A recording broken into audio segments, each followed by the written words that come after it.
कहाँ गए तुम्हारे साथी? हाँ? कैसे? हाँ? तब मतलब ज्यादा तो नहीं लगा? टूट गया?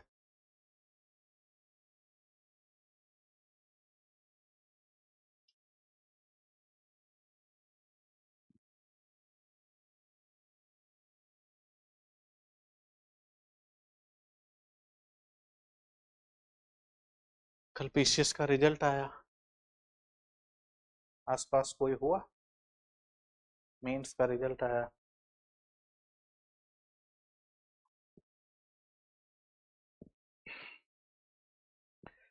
कंपटीशन जो है बहुत कठिन है।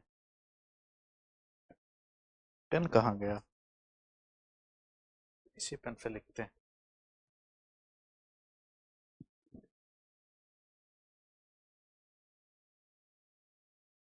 हम लोग क्या पढ़ रहे थे?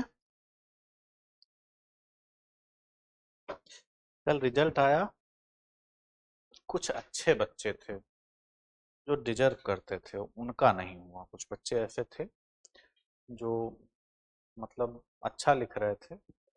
अब समझ में नहीं आया क्या कारण रहा। कुछ अच्छे बच्चों का नहीं हुआ। तो बड़ी। लेकिन कुछ ऐसे भी बच्चे हैं उसमें कि जो बहुत नए हैं, अभी जस्ट पहली बार आए हैं और पहली बार में इंटरव्यू कॉल हो गया है। अभी मैं सुबह से सब इतना फोन में 9 बजे आके बैठा था। 9 बजे से बैठे बैठे अभी मैं फ्री हुआ हूँ। थोड़ी देर पहले यहाँ चला आया जान के, क्योंकि सुबह बोलते बोलते मैं थक गया था। क्योंकि अब इंटरव्यू है। अब अभी तक हम लोग जब पढ़ते हैं तो हम लोग इंटरव्यू ध्यान थोड़ा ना देते हैं। हम प्री पढ़ते हैं, मेंस पढ़ते हैं। इंटरव्यू में मैंने क्या बताया था कि लोगों को हॉबी में कंफ्यूजन होता है कि हॉबी क्या है। अब वो मुझसे पूछ रहे थे सुबह, हमने कहा था देखो कल बात कर रहे थे ना। सुबह वही कई बच्चे हैं, सर हॉबी सर क्या रखें सर। अब बताओ, हॉबी का मतलब है जो तुम्हें पसंद हो, डेली रूटीन में हो। तो उस तरह की चीजें पूछ रहे थे। अच्छे ये है कि 12-14 बच्चे अभी। मैंने पूछा किसी से नहीं, जो बच्चे मैसेज करते थे अब बताए हैं फोन करके खुद। क्योंकि थोड़ा सा खराब लगता है किसी का नहीं हुआ हो, तो थोड़ा सा खराब लगता है। एक लड़का सुबह 4 बजे मैसेज किया कि सर हुआ नहीं, और मैं सर आज घर नहीं गया। तो कहीं वो अपने दोस्त के यहाँ था। एक्चुअली उसको लग रहा था, मुझे लग रहा था हो जाएगा। एक पेपर में किसी में नंबर कम हुआ होगा, और हो सकता है ज्यादा कम हो गया हो। सब डिजर्विंग बच्चे थे। कुछ बच्चे ऐसे थे जो बता तो रहे हैं कि नए आए हैं जस्ट, वो इन हो गए हैं। और कुछ बहुत मेच्योर बच्चे हैं जो बाद में जिनका फाइनल नहीं हो रहा। जिनका मतलब इंटरव्यू। कई ऐसे बच्चे हैं जो 2 बार से, पिछले 3 बार से इंटरव्यू दे रहे थे। इस बार सब कह रहे थे कि इस बार सीट सर ज्यादा है, इस बार तो हो ही जाएगा, और इंटरव्यू कॉल नहीं हुआ।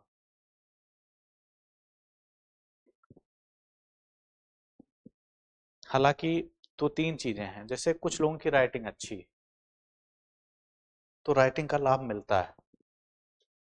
निखिल एक लड़का यहाँ रहता था, बहुत मतलब निखिल यादव, वहाँ का लड़का है, अंबेडकर नगर का। वो लड़का लाइब्रेरी में सोता था। याद है? हम लोग को पता है ना। निखिल वहाँ लाइब्रेरी में एक लड़का सोता था रात में। वो उस क्लास में उसका बिस्तर उस्तर रखा रहता था। सोचो, वो यहीं पढ़ता था, यहीं रात में सो जाता था। क्योंकि इकोनॉमिक कंडीशन उस तरह की नहीं थी उसकी। तो वो हम लोग बोल दिए थे, पल्लवी मैम ने काफी मदद की उसका। हम लोग भी, मैं भी बहुत मदद करता था। मैं चाहता था कि वो सेलेक्ट हो। इफर्ट करता था वो। मैंने बहुत राइटिंग सुधरवाने की कोशिश की, राइटिंग इसकी अच्छी हो जाए। लेकिन हमसे कहता सर नहीं हो पा रहा है सर, तेज लिखते हैं सर, ऐसे खराब हो जाती है। तो हम कहे तो क्या करें? हमने कहा तुम ऐसा करो, तुम अब कंटेंट के साथ जाओ, इतना कंटेंट डाल दो कि राइटिंग खराब हो तो कहीं उसकी क्षतिपूर्ति हो जाए। तो वो कंटेंट के साथ गया, फिर खूब लिखता था। हमने कहा तुम लिख के आना, भर के आना बस 50 पेज, और कंटेंट पे काम करो, जब राइटिंग नहीं सुधर रही तो क्या करोगे उसमें। तो फाइनली सबसे ज्यादा खुशी उसी की हुई मुझे कि उसका कॉल हुआ था। हाँ, तो कई बार जब बच्चे इस तरह से निकलते हैं, जो एफर्ट करके निकलते हैं, तो बहुत खुशी होती है कि एक इस तरह की कंडीशन से आगे बढ़ रहा है लड़का। और यकीन मानो वो उसमें होगा, और अभी उसका यूपीएससी का अटेम्प्ट बचा हुआ है। इस बार हमने कहा इस बार दे लो, फिर अगला यूपीएससी फोकस करो, प्री यूपीएससी का दो इस बार। तेज है लड़का वो। कई बार हमारी सामाजिक आर्थिक परिस्थितियां हमारे कॉन्फिडेंस को गिरा देती हैं। वो बात करने में डरता था, हेजिटेशन होती थी उसको। तो मेरे पास जब सब बच्चे आते थे मेंस लिखने, वो भी आता था, तो मैं सबसे परिचय कराता था उसका, देखो ये निखिल है, अच्छा लिखते हैं, इन्हें जानकारी है, इनसे पूछ लिया करो। तो थोड़ा सा उसका मनोबल धीरे धीरे बढ़ने लगा, वो लोगों से बात करने लगा, कम्युनिकेट करने लगा वो लोगों से। तो बहुत सारी चीजें निर्धारित करती हैं। अब थोड़ा सा कॉन्फिडेंस क्या होता है, जब व्यक्ति अच्छा कर रहा होता है ना, तब उसका कॉन्फिडेंस बढ़ता है। अब इंटरव्यू का लेवल है, अब इसमें थोड़ा सा काम करने की जरूरत है, क्योंकि बॉडी लैंग्वेज हमारे उस तरह से विकसित नहीं होती। अगर हम डरे सहमे हैं किसी कारण से, तो हम शायद उतने अच्छे से कम्युनिकेट नहीं कर पाएंगे। इसमें से मुझे लगता है कि हो जाएंगे ठीक ठाक, जिनका इंटरव्यू कॉल हुआ है पॉसिबिलिटी है कि फाइनल हो जाएगा, और नहीं भी होगा तो आगे हो जाए। किसका? किसका? हाँ, क्या? हाँ, उनका हुआ है,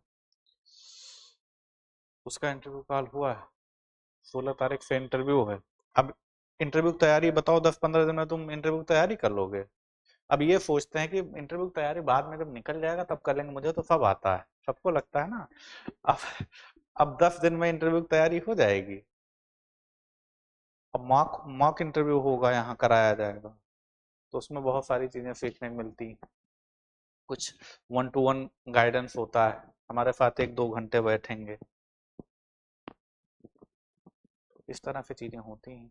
लेकिन एफर्ट करना पड़ेगा। और ये कतई मान के ना चलो कि किसी का नहीं हो रहा, उनको तो सर को बहुत आता था, उनका नहीं हुआ तो हमारा कैसे होगा, ये धारणा त्याग देना है। ठीक है, सबके साथ कुछ ना कुछ, कोई मजबूत पक्ष होता है तो कोई खराब पक्ष भी होता है। तो ये भाव नहीं त्यागना, अपने स्टैंड, अपनी चीजों को स्ट्रांग करो।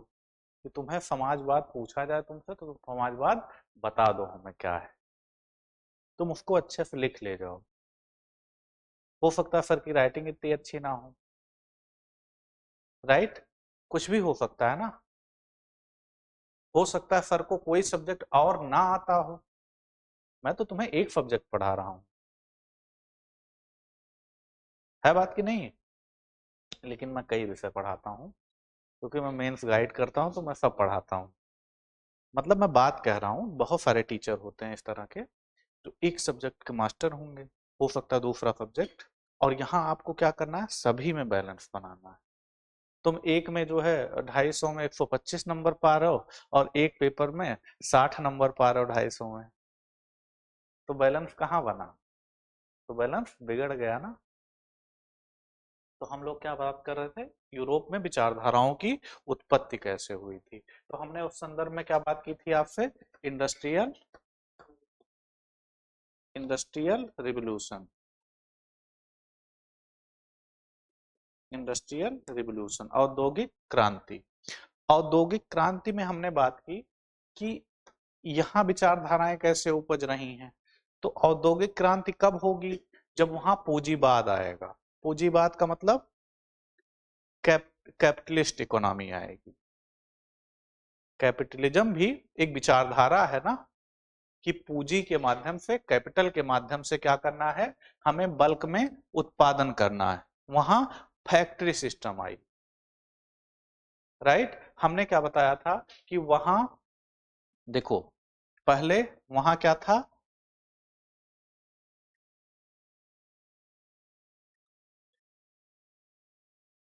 एग्रीकल्चर रिवोल्यूशन, मतलब कृषि में क्रांति आई। फिर क्रांति आई किसमें? ट्रांसपोर्टेशन में। ट्रांसपोर्टेशन में मतलब परिवहन क्रांति, परिवहन क्रांति और कृषि क्रांति। ये सब होने के बाद क्या हुआ? इसने क्या किया? इन दोनों क्रांतियों ने किसको बढ़ावा दिया? तो हम कहेंगे कि इन दोनों क्रांतियों ने इंडस्ट्रियल रिवॉल्यूशन को बढ़ावा दिया। ठीक है, राइट। कृषि क्रांति, परिवहन क्रांति हुई, उसके कारण क्या हुआ? इंडस्ट्रियल रिवॉल्यूशन या औद्योगिक क्रांति हुई। तो औद्योगिक क्रांति में क्या बताया कि पूंजी की मदद से, यानी कैपिटल, इंटरप्रेन्योर यानी उद्यमी। उद्यमी कौन होता है? जिसके अंदर रिस्क लेने की क्षमता हो, जो पैसा लगा सके इस फियर से मुक्त होकर कि इससे लाभ नहीं हुआ तो क्या होगा। कहा जाता है कि जिसके अंदर रिस्क लेने की क्षमता होती है वही आय का सृजन कर पाता है, वही अतिरिक्त कमा पाता है। समझ पा रहे हो? हम लोग नौकरी करना चाहते हैं तो हम लोग क्या है, रिस्क लेने की क्षमता हमारे अंदर नहीं है। हम लोग बिजनेस की तरफ नहीं जाते, वहां रिस्क ज्यादा होता है। हम चाहते हैं कि कोई काम करें और उसके बदले हमें सैलरी मिले। तो कहीं ना कहीं विकास क्या होगा? उस लेवल का विकास नहीं होगा। जिसके अंदर रिस्क लेने की क्षमता होती है वो क्या बनता है? अंबानी बनता है, अडानी बनता है, राइट। अब लोगों को लगता है, कहते हैं अरे सरकार, सरकार नहीं बनाती, सरकार उनके बिना कोई काम कर नहीं सकती है। 10,000 करोड़ का प्रोजेक्ट है, इन्वेस्टमेंट करना है, तो सरकार की सीमित क्षमता है ना, तो सरकार इनको प्रोत्साहित करती है कि आप करिए, हम आपको लैंड एक्विजिशन में मदद करेंगे, हम आपको एक्सपोर्ट में मदद करेंगे, तमाम तरह की सुविधाएं सरकार देती है। क्योंकि वो 10,000 करोड़ का जब इन्वेस्टमेंट करेंगे तो उससे क्या होगा? रोजगार का सृजन होगा।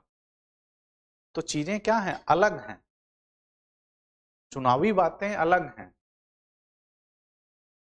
लेकिन विकास के लिए दोनों की जरूरत पड़ती है। प्राइवेट सेक्टर के लोग रोजगार का सृजन करते हैं। क्या सरकार सबको रोजगार दे सकती है? नहीं दे सकती। तो प्राइवेट सेक्टर में रोजगार का सृजन होता है। कोई भी एक हॉस्पिटल खुल रहा है तो वहां रोजगार का सृजन होगा, वो सर्विस भी प्रोवाइड कर रहा है, दूसरा रोजगार का भी सृजन हो रहा है। तो ऐसे बहुत सारे काम होते हैं जहां क्या होगा, एक इंडस्ट्री अगर सेटअप हो रही है तो बहुत सारे लोगों को रोजगार मिलेगा। एक इंडस्ट्री सेटअप हो रही तो इंफ्रास्ट्रक्चरल डेवलपमेंट होगा। तो इस तरह से क्या होगा, उस एरिया का क्या होगा, होलिस्टिक डेवलपमेंट शुरू हो जाता है, अवसर सृजित हो जाते हैं। कहीं पर इंडस्ट्रियलाइजेशन अगर होगा किसी एरिया में तो वहां क्या होगा, लोग जाके वहां रहेंगे ना अलग अलग क्षेत्र से। और जब अलग अलग क्षेत्रों से लोग जाकर रहने लगेंगे तो वो किसकी मांग करेंगे?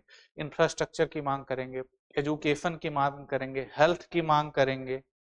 वो सब्जियां चाहिए उन्हें, फल चाहिए उन्हें, अनाज चाहिए, सब चाहिए ना। तो आसपास के लोग क्या करेंगे? सप्लाई करेंगे, क्योंकि यहाँ डिमांड हो रही है। तो ये सारी चीजें चलती रहती हैं।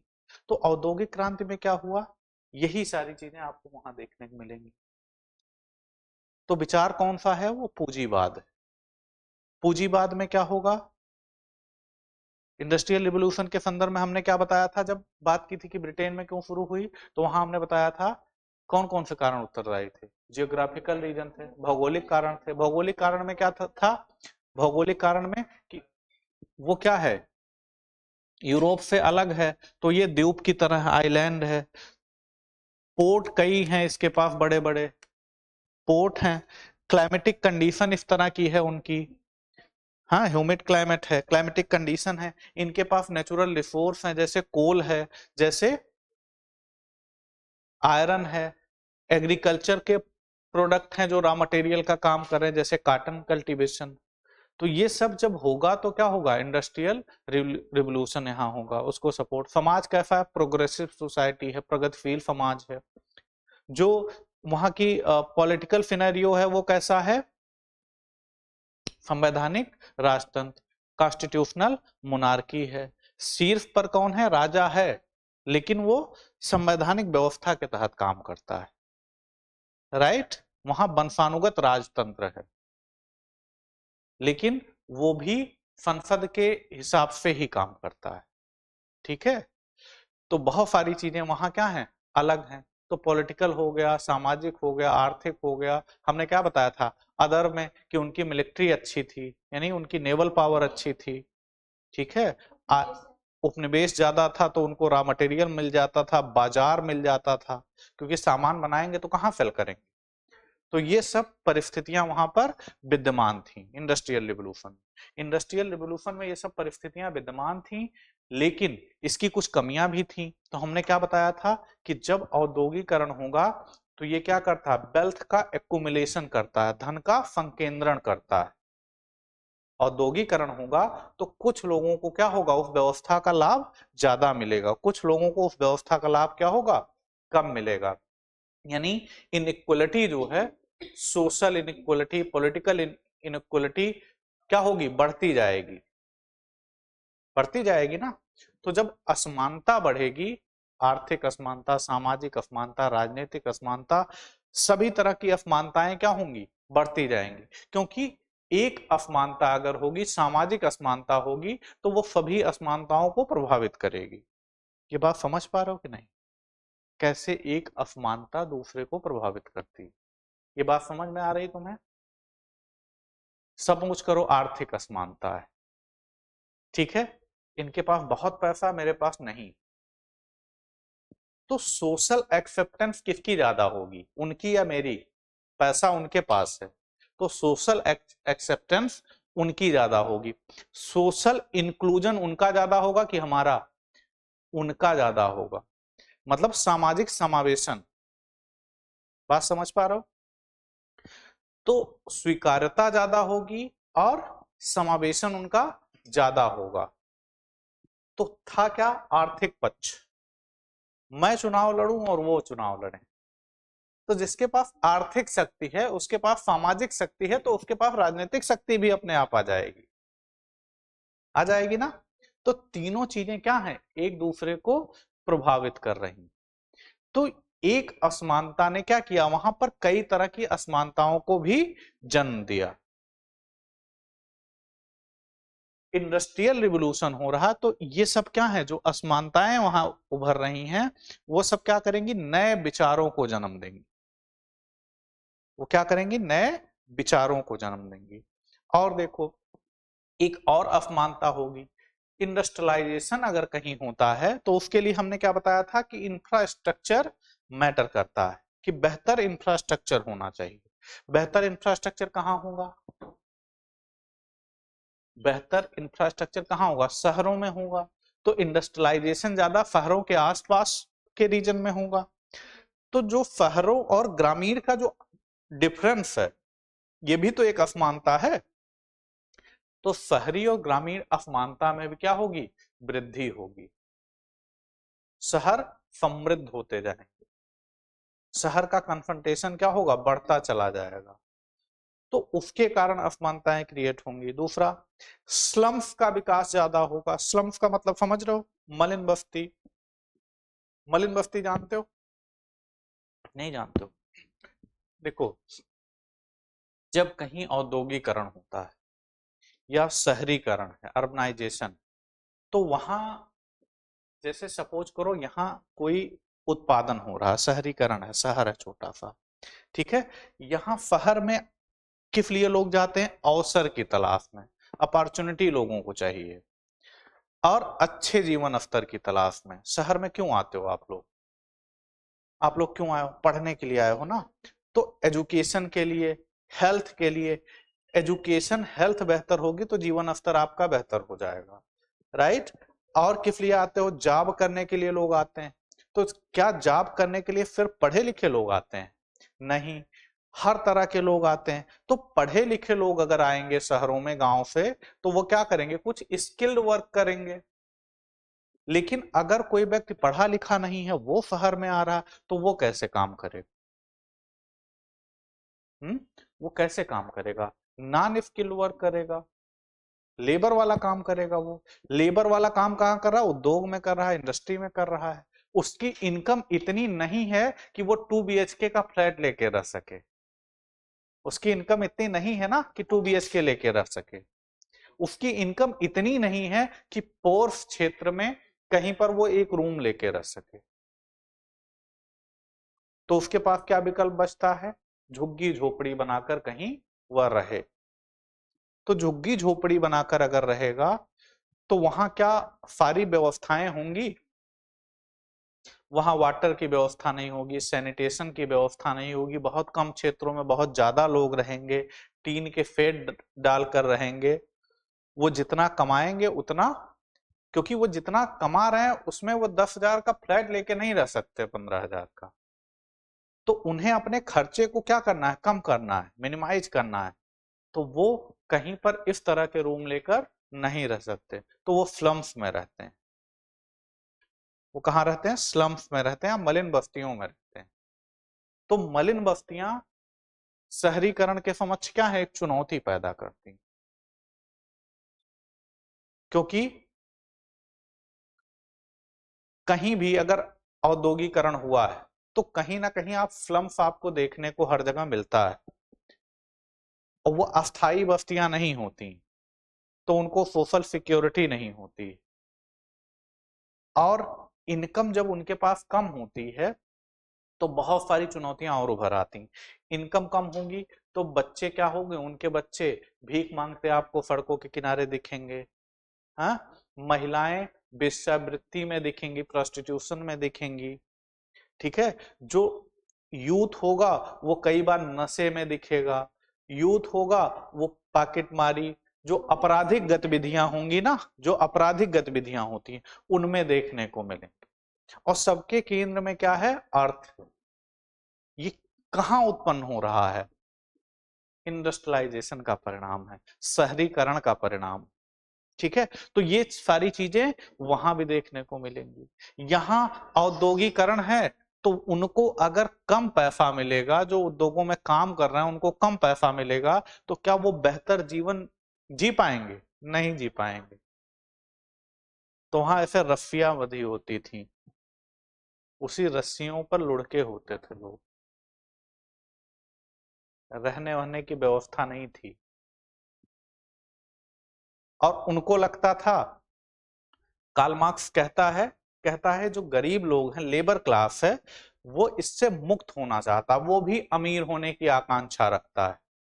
तो वो क्या करता है? उसको लगता है कि अगर मेरे बच्चे ज्यादा होंगे तो ज्यादा काम करेंगे, तो इनकम मेरी बढ़ जाएगी। तो उस कारण से क्या करता है? वो बच्चे ज्यादा पैदा करता है। क्या इसका अस्थायी समाधान ये है? नहीं है, क्योंकि वो उन्हीं चीजों से, अगर बच्चे ज्यादा होंगे तो खर्चा भी तो ज्यादा होगा, राइट? तो खर्चा भी ज्यादा होगा, स्वास्थ्य की समस्याएं ज्यादा होंगी, हेल्थ इशू ज्यादा होंगे, संसाधनों पे अलग से दबाव, प्रदूषण अलग से ज्यादा बढ़ेगा। तो हर तरह की समस्याएं यहां देखने को मिलेंगी। एक्सप्लॉयटेशन क्या होगा? बढ़ जाएगा, सोशल सिक्योरिटी नहीं हो, कोई लेबर है ऊपर से गिरा उसका हाथ कट गया, कहेंगे उसको किनारे लगा दो। क्यों? क्योंकि उनपे कोई दबाव नहीं है ना, मजदूर संगठित नहीं है। तो कार्ल मार्क्स क्या कहेगा कि मुट्ठी भर लोग इतने लोगों की कीमत पर शासन नहीं कर सकते हैं, उठो जागो और अपने सत्ता को प्राप्त करो। सत्ता का मतलब यहां जो उद्योगपति हैं इसको हटाओ, तुम सर्वहारा वर्ग हो, तुम्हारी संख्या ज्यादा है, इनकी निपटा दो इनको। हाँ, तो कार्ल मार्क्स जो विचारधारा लाएगा वो क्या कहेगा? वो समाजवादी विचारधारा होगी। वो क्या कहेगा कि संसाधनों पर क्या है? सबका नियंत्रण होगा, समता मूलक समाज की स्थापना की बात करेगा। हमने क्या बताया था कि हमारा समाज कैसा था? ग्रामीण समाज, ब्राह्मण क्षत्रिय वैश्य शूद्र, वर्ण व्यवस्था थी, वर्ण व्यवस्था जब शहरीकरण की प्रक्रिया से गुजरेगी तो क्या परिवर्तन आएगा, क्लास में कन्वर्ट हो जाएगा। क्लास में क्या होगा, उच्च आय वर्ग, मध्यम आय वर्ग और निम्न आय वर्ग, और हर व्यक्ति क्या करेगा, यहां जाना चाहेगा। जब संस्कृतिकरण आप लोग पढ़ोगे तो ये सारी चीजें वहां फिर से पढ़नी पड़ेंगी तुम्हें। ये सोसाइटी में अलग से पढ़ोगे, हर सब्जेक्ट जुड़ा हुआ है एक दूसरे से, हर विषय एक दूसरे से जुड़ा हुआ। सोसाइटी में इन चीजों को आप अलग से पढ़ेंगे कि शहरीकरण में ये जो जाति व्यवस्था थी या वर्ण व्यवस्था थी वो वर्ग व्यवस्था में कन्वर्ट हो जाएगी। व्यक्ति का मूल्यांकन, अत्यधिक शहरीकरण जब होता है तो व्यक्ति का मूल्यांकन उसके जाति के आधार पर नहीं बल्कि किस इनकम ग्रुप में वो है व्यक्ति, उस आधार पर होगी। राइट। और ये क्या कहता है, समाजवाद क्या कहता, नहीं ये समाज है, यहां हर व्यक्ति क्या है, समान है। यहां क्या कहेगा कि हर व्यक्ति क्या है, समान है। ये चीजें क्लियर हो रही कि नहीं, समझ में आ रहा है, पक्का? ठीक है, नहीं आएगा तो बताएंगे।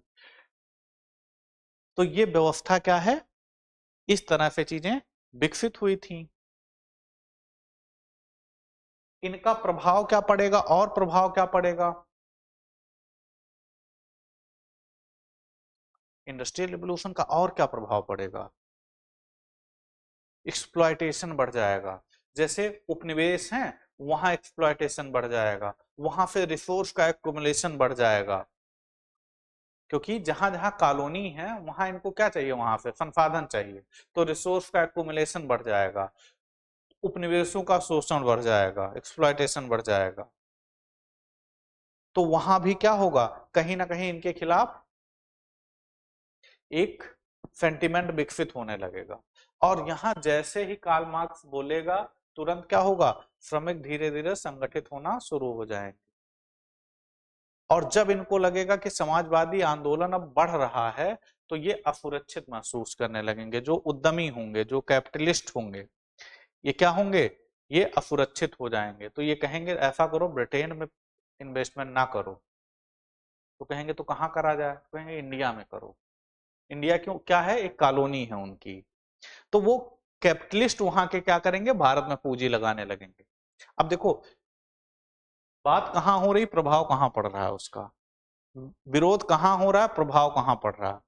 भारत में क्या होगा, वो रेलवे में पैसा लगाना शुरू कर देंगे, वे बागानी कृषि करना शुरू कर देंगे, चाय वाय की खेती कराना शुरू कर देंगे, क्योंकि भारत में लेबर क्या था, सस्ता था, चीप लेबर कास्ट है। तो यहां इन्वेस्टमेंट करना चालू कर देंगे, यहां नील की खेती कराएंगे खूब, अफीम की खेती कहाँ, हाँ ठीक है, बिहार उहार में कुछ क्षेत्र में होती थी, तो बाराबंकी में भी होती है अभी।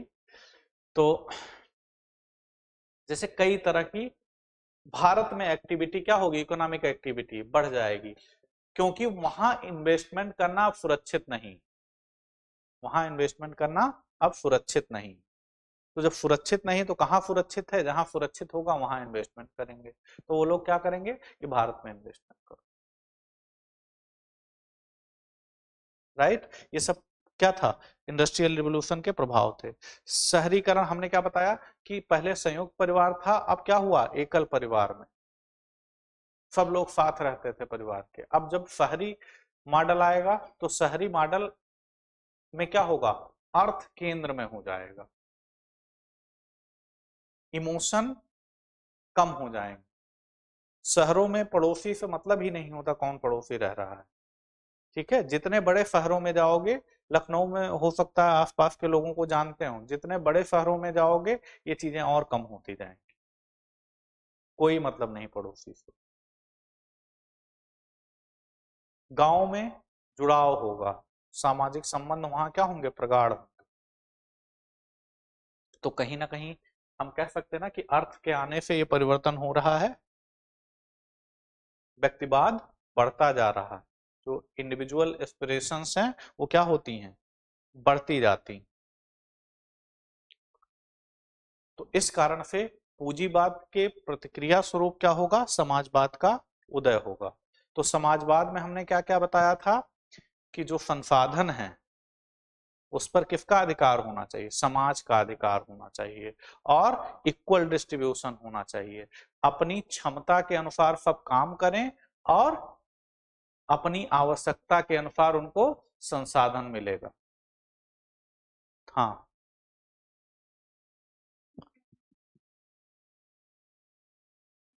हम्म,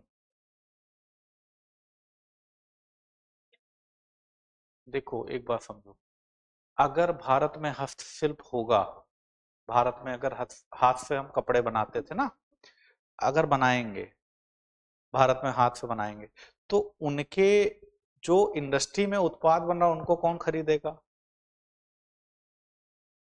और वो बल्क में उत्पादन हो रहा, वो सस्ता भी है, उसकी फिनिशिंग भी अच्छी है, उसकी फिनिशिंग भी अच्छी है। तो क्या करेंगे कि यहाँ के जो उत्पाद हैं उनको क्या करो, हतोत्साहित करो। यहाँ के उत्पाद इतने अच्छे होते थे कि बाहर देशों में, विदेशों में डिमांड थी, एक्सपोर्ट ज्यादा था, महंगे, उनके तुलना में महंगे नहीं होते थे। अंग्रेज क्या करते थे, टैक्स लगा देते थे कि एक्सपोर्ट अगर होगा भारत का, कि एक रुमाल अगर है वो एक्सपोर्ट हो रही है, तो उसको क्या कहा जाता है, एक एक्सपोर्ट ड्यूटी होती है ना, निर्यात कर होता है। तो जब निर्यात होगा तो पता लगा 200% उस पर एक्सपोर्ट ड्यूटी लगी हुई, तो वो रुमाल जो 10 रुपए की थी वो 200% बढ़ा तो कितनी हो गई, पागल, 200% बढ़ा। 100% का मतलब क्या हुआ कि दुगना हो जाना, और 200% का मतलब वो 300 रुपए की होगी, 10 रुपए की थी तो 30 रुपए की होगी। तो क्या होगा, वहां पर क्या हुआ, कास्ट उसका बहुत ज्यादा बढ़ गया, तो वहां डिमांड क्या होगी, कम हो जाएगी। तो यहां से जो वस्तुएं एक्सपोर्ट होती थी, अंग्रेज क्या करते थे, उस पर ड्यूटी बढ़ा देते थे, और जो उनकी वस्तुएं आती थी भारत में बिकने के लिए, उस पर जो इम्पोर्ट ड्यूटी होती थी उसको बहुत कम कर देते थे, कि ताकि उनके उत्पाद यहाँ आसानी से बिक सकें। उसके बाद, उसके बाद क्या किया उन्होंने, रेलवे बना दिया यहाँ, मुंबई से यहाँ पोर्ट से आया और यहाँ से पूरे भारत में डिस्ट्रीब्यूट हो गया। तो उन्होंने एक सिस्टम बनाया था एक्सप्लॉइट करने के लिए, और उसी रेलवे ने राष्ट्रवाद को बढ़ावा दिया, नेशनलिज्म को बढ़ावा दिया। भारत में साउथ के लोग तमिल, तेलुगु, कन्नड़, मलयालम बोलते थे, नॉर्थ के लोग गुजराती, बंगाली, हिंदी ये सब बोलते थे, आपस में कम्युनिकेशन ही नहीं हो पाता था। मुगल बंगाली बोल रहा है, हमें क्या मतलब है बंगाली से, हमें आती ही नहीं। उन लोगों ने दो गलती की, एक तो रेलवे चलाया, उसके बाद अंग्रेजी सिखा दी। अंग्रेजी सब सीख गए, नॉर्थ वाले भी सीख गए, साउथ वाले भी सीख गए, और जब ये लोग बात करने लगे आपस में, तो क्या पता चला, उन्हीं के द्वारा चलाई गई ट्रेन में बैठे हैं, और अंग्रेजी उन्होंने ही सिखाई है क्योंकि उन्हें क्लर्क चाहिए थे, और फिर उन्हीं के बारे में बात कर रहे हैं कि यही हमारा शोषण कर रहे हैं, यही हमारा एक्सप्लॉयटेशन कर रहे हैं, अंग्रेज ही हमारा एक्सप्लॉयटेशन कर रहे हैं। ये बात सबको धीरे धीरे समझ में आ गई कि मूल जो भारत में समस्या की जड़ है वो कौन है, अंग्रेज। तो भारत का जो सांस्कृतिक एकीकरण है वो कहीं ना कहीं अंग्रेजों ने उसमें मदद की, राष्ट्रवाद को बढ़ावा देने में अंग्रेजों ने मदद की। जब साझे शत्रु की भावना विकसित हो जाए कि ये जो व्यक्ति है स्टेज पे खड़ा है, ये हम सबका साझा शत्रु है, तो तुम लोगों के बीच क्या होगी, यूनिटी बढ़ जाएगी। ऐसे ही भारत के संदर्भ में अंग्रेज थे, बात समझ पा रहे हो, तो यूनिटी क्या हो गई, बढ़ गई। ठीक है, तो कुल मिलाकर जो भारत में होगा, अंग्रेज क्या करेंगे, उसको हतोत्साहित करेंगे। ठीक है, ये स्थिति हो जाएगी कि यहाँ के जो बुनकर थे भारत के, वो मजदूर बन जाएंगे। कई व्यवस्थाएं बना देंगे, हाँ, दंडनीय व्यवस्था और कई व्यवस्थाएं बना देंगे, कहेंगे कि तुमको जो है 10 दिन में 5 साड़ियां बना के देनी है हमें। वो जानते हैं कि तुम 5 नहीं बना पाओगे, तुम 2 ही बना पाओगे, और कहेंगे अगर 5 नहीं बना पाए तो ये पांचों फ्री में देना पड़ेगा। अब तुम बनाने में जुट गए। तुम पहले सप्लाई किसको करते थे? नवाब को। तुम किसको सप्लाई करते थे? जमींदार को। तो जमींदार अगर कहा कि भाई 5 साड़ी चाहिए, तो उनको एक हफ्ते में गए 2 दे आए कि साहब अभी 2 ही बन पाया था। वो मान जाएगा क्योंकि वो जुड़ा हुआ है तुमसे, उसी समाज का है। नवाब मान जाएगा, जो राजा रजवाड़े हो जाएंगे वो मान जाएंगे। लेकिन अंग्रेजों को क्या करना है? एक्सप्लॉइट करना है। तो कहेंगे ठीक है, अब तुम्हें 5 फ्री में देना पड़ेगा, उसकी कोई कास्ट, क्योंकि तुम सही समय तक बनाकर हमको दे नहीं पाए। तो धीरे धीरे तुम काम वाम छोड़ दोगे कि रहने दो, मैं मजदूरी कर लूंगा।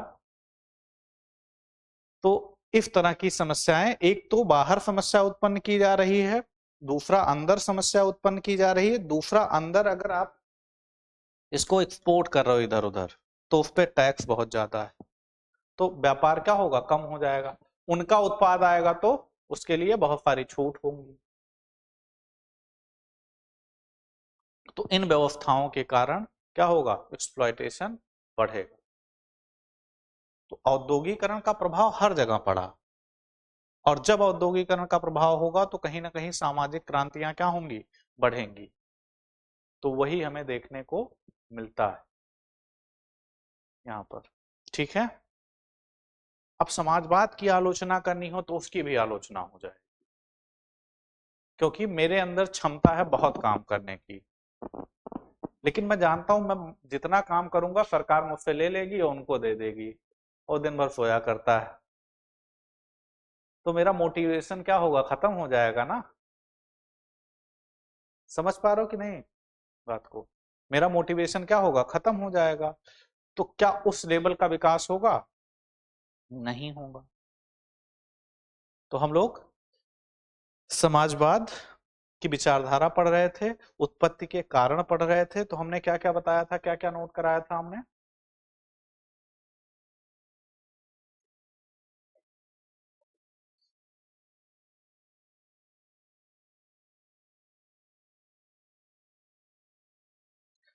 समाज काजेजाब राइजाब सोशलिज्म, फिर औद्योगिक क्रांति का प्रभाव लिखा था ना। इसमें क्या क्या लिखा है? अच्छा, 2 ही चीज लिखा है इसमें। अगला लिखो, पूंजीवादी अर्थव्यवस्था की आलोचना, critic critic of capitalist economy.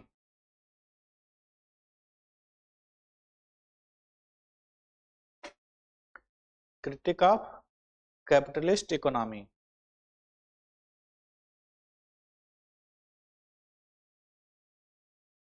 इसमें पहला लिखो, इकोनॉमिक इनइक्वलिटी, आर्थिक असमानता।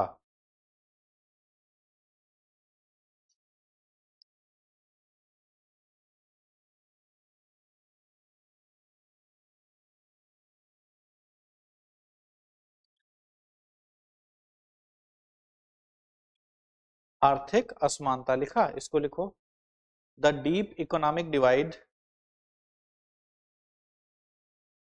The deep economic divide and concentration of wealth, पूंजीवाद द्वारा उत्पन्न गहरी आर्थिक खाई,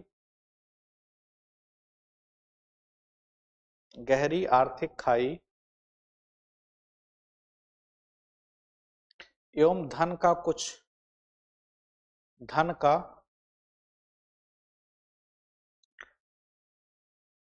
कुछ हाथों में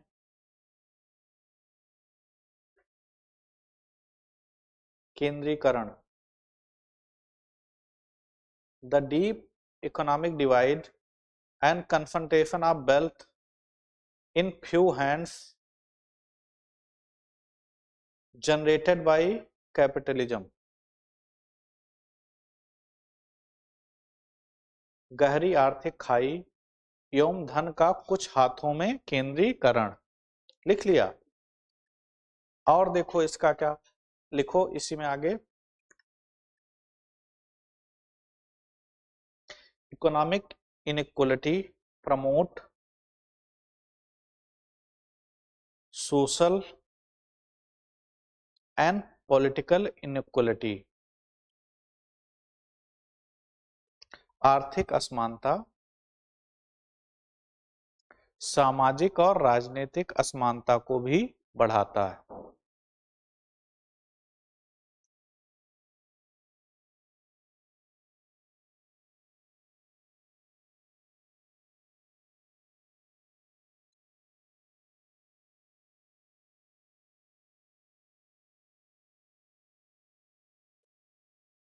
अगला लिखो इसमें।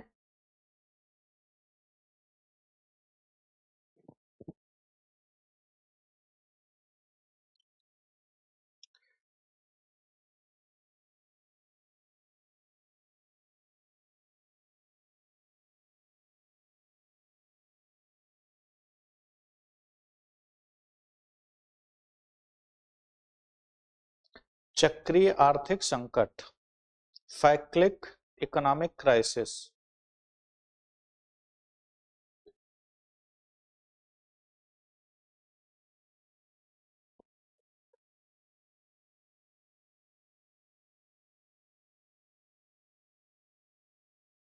लिखो चक्रीय आर्थिक संकट, साइक्लिक इकोनॉमिक क्राइसिस। देखो इसका क्या मतलब हुआ, पूंजीवाद जब भी होगा तो पूंजीवाद किस पे काम कर रहा है, उत्पादन खूब ज्यादा करता है। उत्पादन अगर वो करेगा तो मांग भी होनी चाहिए ना। कोई भी कारण हो, किसी भी कारण से अगर मांग प्रभावित हुई, डिमांड प्रभावित हुई तो क्या होगा फिर। अगर सपोज करो एक इंडस्ट्री है, वो क्या कर रही है, उत्पादन कर रही है, राइट, वो उत्पादन कर रही है, डिमांड क्या हो गई, प्रभावित हो गई। अब डिमांड उतनी नहीं है। अगर डिमांड प्रभावित हो रही है तो क्या होगा, क्या प्रभाव पड़ेगा। इंडस्ट्री में 100 लोग काम कर रहे थे, ठीक है, इंडस्ट्री कुछ बना रही थी, उन चीजों की, सपोज करो इंडस्ट्री फ्रिज बना रही थी, ठीक है, फ्रिज की मांग कहां थी, शहरों में कम थी, गांवों में ज्यादा थी, क्योंकि शहरों में सबके पास है, गांव में डिमांड क्या है, ज्यादा है। सपोज करो कि गांव में क्या हुआ, लोग क्या करते थे, फसल को बेचकर फ्रिज खरीदते थे, जो एक्स्ट्रा होता था उसको बेचकर क्या करते थे, फ्रिज खरीदते थे। हुआ क्या कि बारिश की वजह से या कोई भी क्लाइमेटिक कंडीशन इस तरह की हो जिसके कारण से क्या हुआ, उत्पादन प्रभावित हो गया। उत्पादन प्रभावित अगर हो गया तो क्या डिमांड हो पाएगी, और अगर डिमांड नहीं हुई तो क्या उत्पादन उतना करने की जरूरत बचेगी, नहीं बचेगी। ऐसे में कंपनियां क्या करेंगी, उसने 100 लेबर रखे हैं तो वो क्या करेंगी, उनकी भाई कास्ट तो उनकी जा ही रही है, तो वो कंपनी क्या करेगी, अपने घाटे को कम करने का प्रयास करेगी। घाटे को कम करने के संदर्भ में वो छटनी शुरू कर देगी कि भाई हमें उत्पादन जब 1000 फ्रिज का करना, पहले मैं 4000 करता था, अब 1000 करना है, 100 लेबर की तब जरूरत थी, अब जितना करना वो 25 लेबर में हो जाएगा, तो 75 लेबर मैं क्यों रखूंगा, क्योंकि मैं सिर्फ लाभ के लिए काम कर रहा हूं, मुझे किसी के सेंटिमेंट से कोई मतलब नहीं है। अगर 75 लोग बेरोजगार हो गए, बात समझो, 75 लोग बेरोजगार हो गए, उनको एक फिक्स सैलरी मिलती थी, उस सैलरी से वो भी कहीं डिमांड क्रिएट करते थे ना, कुछ वस्तुओं की मांग करते थे ना, कुछ सेवाओं की मांग करते थे ना, क्या वो मांग कर पाएंगे। ऐसे ही सपोज करो बीफ इंडस्ट्री में हो गया और बीफ इंडस्ट्री में छटनी हो गई, तो हो सकता है 10,000 लोग बेरोजगार हो जाएं। वो 10,000 लोग क्या कर रहे हैं, अन्य क्षेत्रों में जो मांग करते थे उन क्षेत्रों में उन लोगों ने मांग करना बंद कर दिया, तो अन्य क्षेत्रों में भी क्या होगी, वही स्थितियां उत्पन्न हो जाएंगी। वहां भी मांग कम हुई तो भाई चिप्स की मांग, चिप्स की मांग कम हो गई, तो चिप्स का उत्पादन क्यों करना, तो चिप्स की कोई कंपनी थी, उसने क्या किया, उसने अपने यहां छटनी शुरू कर दी, तो प्रभाव एक जगह पड़ा ना, एक जगह पड़ा, लेकिन उसका क्या हुआ, प्रभाव हर जगह दिखाई देगा, हर जगह बेरोजगारी बढ़ती चली जाएगी। और बेरोजगारी बढ़ेगी तो डिमांड क्या होगा, डिमांड तो कम है, डिमांड और कम हो जाएगी, तो हर क्षेत्र में उसका प्रभाव क्या होगा, दिखाई देगा। तो पूंजीवादी जो अर्थव्यवस्था है इसकी ये सबसे बड़ी कमी। बात समझ पा रहे हो कि नहीं? डिमांड एंड सप्लाई समझते हो? अगर कोई वस्तु कम है, अगर कोई वस्तु कम है, कम उत्पादन हो रहा है उसका, और मांग करने वाले ज्यादा लोग हैं, तो उसका रेट क्या होगा, बढ़ जाएगा। लेकिन यहां क्या हो रहा है, यहां मांग करने वाले लोग ही नहीं है, तो रेट भी कम होगा और मांग भी कम होगी, और हर क्षेत्र पर उसका प्रभाव दिखाई देगा। किसी ने सोच रखा था इस बार जो है सैलरी मिलेगी तो 5 दिन की छुट्टी कंपनी में लेकर मैं कहा जाऊंगा, यूरोप की किसी देश घूमने जाऊंगा। लेबर होगा तो नहीं सोच सकता है इतना, लेकिन नैनीताल तो सोच ही सकता है। ठीक है, तो अब नैनीताल वो जाता, वो पैसा नैनीताल में खर्च करता, वहां वो रूम रेंट पे लेता, वहां वो होटल में खाना खाता, वहां वो ट्रेवल करता, जिससे तो सबको रोजगार मिल रहा है ना, सबकी आय बढ़ रही ना एक चीज से, तो सारी चीजें प्रभावित होंगी। तो पूंजीवाद की ये कमी है, ये भी कहीं ना कहीं नए विचार की, नए विचारधारा की उत्पत्ति में सहायक होगी। समझ पा रहे हो बात को कि नहीं? कोई डाउट, कोई डाउट समझ में आ रहा? ठीक, नहीं समझ में आया तो तुरंत पूछा करो। ये लिखो,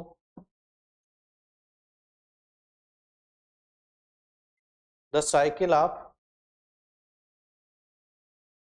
डिप्रेशन एंड अनएम्प्लॉयमेंट।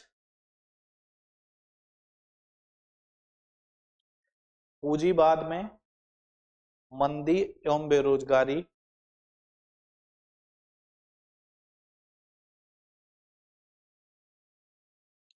पूंजीवाद में मंदी एवं बेरोजगारी के चक्रों को एक बुनियादी दोष माना गया।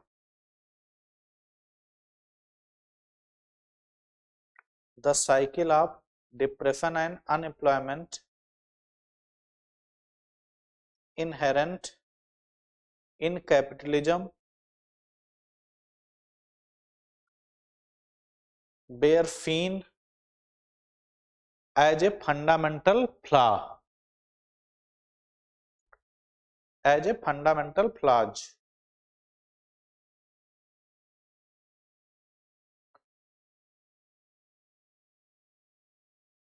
कुछ चीजें जैसे मैं बताता हूं तुम्हें लगता है भूल जाएगा, तो अपने भाषा में लिख लिया करो वहां।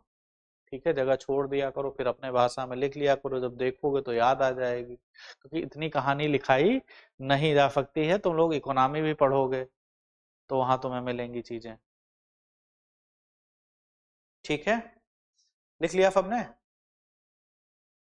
और लिखो अगला, लिखो लिमिटेशंस ऑफ लिबरल डेमोक्रेसी,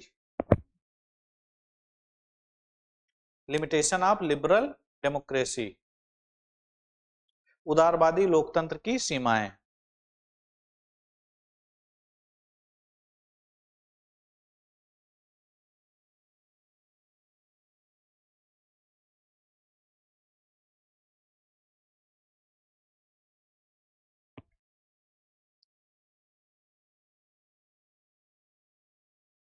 जैसे जब हम लोग क्या बात कर रहे थे, उदारवाद लिबरलिज्म की बात कर रहे थे, तो हमने उसके कुछ फीचर बताए थे। कौन कौन से फीचर बताए थे? कि समानता की बात होती है, ठीक है, स्वतंत्रता की बात होती है उसमें, जो हमारे आर्थिक अधिकार हैं उनकी बात होती है उसमें, बात होती है ना। राजनीतिक समानता की बात होती है कि एक व्यक्ति एक वोट डालेगा, सबको राजनीतिक अधिकार हैं। लेकिन क्या इस उदारवाद ने आर्थिक लोकतंत्र की अवधारणा को मजबूत किया? नहीं किया। इसने किसी को बहुत अवसर दे दिया और कोई गरीब का गरीब बना रहा। उदारवाद ने क्या किया, क्योंकि कल्याणकारी राज्य नहीं है, अभी वेलफेयर स्टेट नहीं है। वेलफेयर स्टेट का मतलब ये होता है कि देखो, जब वहां कैपिटलिज्म आया, तो जब इसका विरोध होने लगा, कि भाई ये तो एक्सप्लॉयटेशन हो रहा है बहुत ज्यादा। तो कहीं ना कहीं कल्याणकारी राज्य की अवधारणा भी आई, वेलफेयर स्टेट आया कि नहीं, जो कमजोर रह गए हैं उनको सामाजिक सुरक्षा प्रोवाइड करो, उनको बेसिक नीड्स उनकी सुनिश्चित करने का प्रयास करो, सामाजिक सुरक्षा को बढ़ावा दो, उनके हेल्थ की व्यवस्था करो, एजुकेशन की व्यवस्था करो, एक्सीडेंट होता है तो अलग से व्यवस्था करो उनके लिए। तो कहीं ना कहीं राज्य द्वारा दबाव बनाया गया कि नहीं, सामाजिक सुरक्षा होनी चाहिए। तो कुछ हद तक सरकार मदद करती है, सरकार ने कानून बहुत सारे बनाए हैं।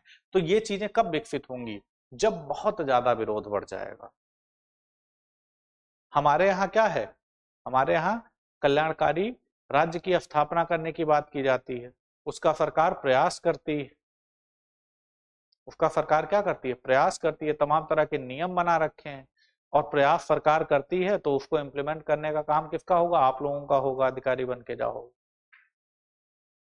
कि गरीबी है तो उसको खत्म करो, योजनाओं का लाभ सबको मिले, यही सब तो करना है। तो बताया जाएगा कि वो अलग विषय हो जाएगा फिर।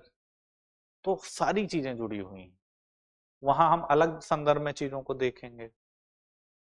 तो जो उदारवाद है, उदारवादी विचारधारा के कारण क्या हुआ, क्या समानता आर्थिक स्तर पर बनी रही, नहीं बन पाई। तो व्यवस्था कैसी थी, उदारवादी व्यवस्था थी ना। तो उदारवादी व्यवस्था की भी कमियां थी, जिसके कारण कहीं ना कहीं हमें समाजवाद दिखाई देने लगा, या समाजवाद का मार्ग प्रशस्त हुआ ताकि आर्थिक लोकतंत्र का विकास हो सके। समझ पा रहे हो बात को कि नहीं? अभी लिखो, फिर से बताते हैं।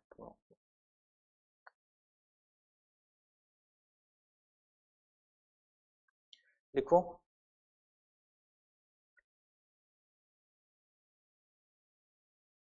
लिखो, औपचारिक राजनीतिक अधिकार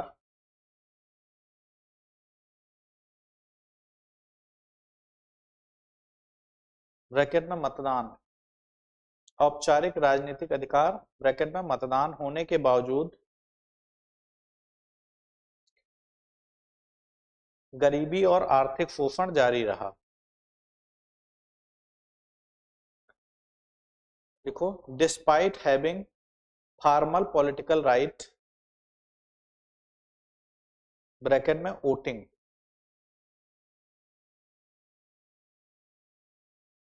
despite having formal political right bracket में वोटिंग, कामा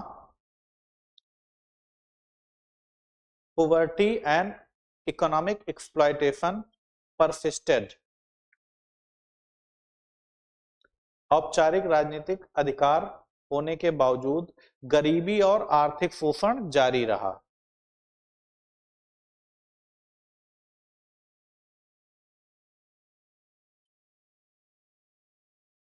गरीबी और आर्थिक शोषण जारी रहा।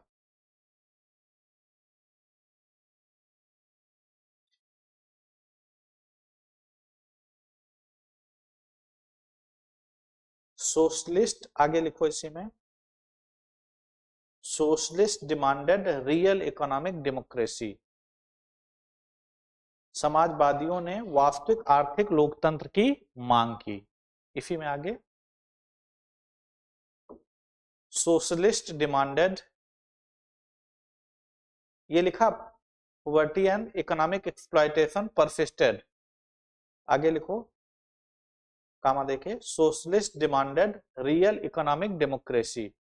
समाजवादियों ने वास्तविक आर्थिक लोकतंत्र की मांग की। समाजवादियों का मतलब समाजवादी पार्टी नहीं,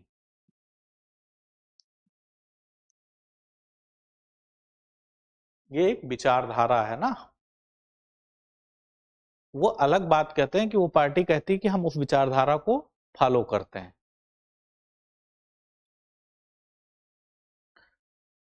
अब समझ में आया कुछ कि नहीं? यहां क्या है? हिंदी में, समाजवादियों ने वास्तविक आर्थिक लोकतंत्र की मांग की। पॉलिटिकल राइट मिला, लेकिन क्या इकोनॉमिक राइट उस तरह से मिला? धन का क्या हुआ है, वेल्थ का एक्यूमुलेशन होने लगा, तो असमानता क्या हो गई, और बढ़ती चली गई। ऐसे में पॉलिटिकल राइट का क्या मतलब?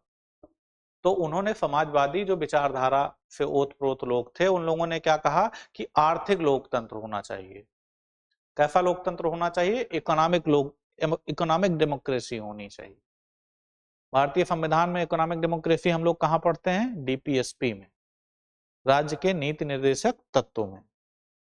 ठीक है, संविधान ने राज्य को निर्देश दिया है कि इकोनॉमिक डेमोक्रेसी क्या करो, स्टेब्लिश करो। ठीक है, तो इस विचार ने भी कहीं ना कहीं क्या किया, नए विचार को खोजने का मार्ग प्रशस्त किया कि पॉलिटिकल राइट है, लेकिन इकोनॉमिक राइट उस तरह का नहीं, और इकोनॉमिक राइट नहीं होगा तो सोशल राइट नहीं होगा। हमने क्या बताया, सारी चीजें एक साथ जुड़ी हुई हैं, सभी एक दूसरे को प्रभावित करती हैं। तीनों राइट जो होते हैं हमारे जीवन में, वो एक दूसरे को प्रभावित करते हैं। जैसे यहां क्या है, सपोज करो पॉलिटिकल राइट है, पॉलिटिकल राइट, यहां क्या है, सोशल, और यहां क्या है, इकोनॉमिक। या हम लिखें इसको पॉलिटिकल एम्पावरमेंट, सोशल एम्पावरमेंट, या इस तरह से हम लिख सकते हैं। तो सपोज करो अगर पॉलिटिकल राइट है किसी के पास, तो क्या जरूरी है कि तीनों तरह के अधिकार हों? नहीं जरूरी है। पॉलिटिकल राइट है, वोट देने का अधिकार है, उसको चुनाव लड़ने का अधिकार है, लेकिन क्या वो उसको एंजॉय कर पाएगा?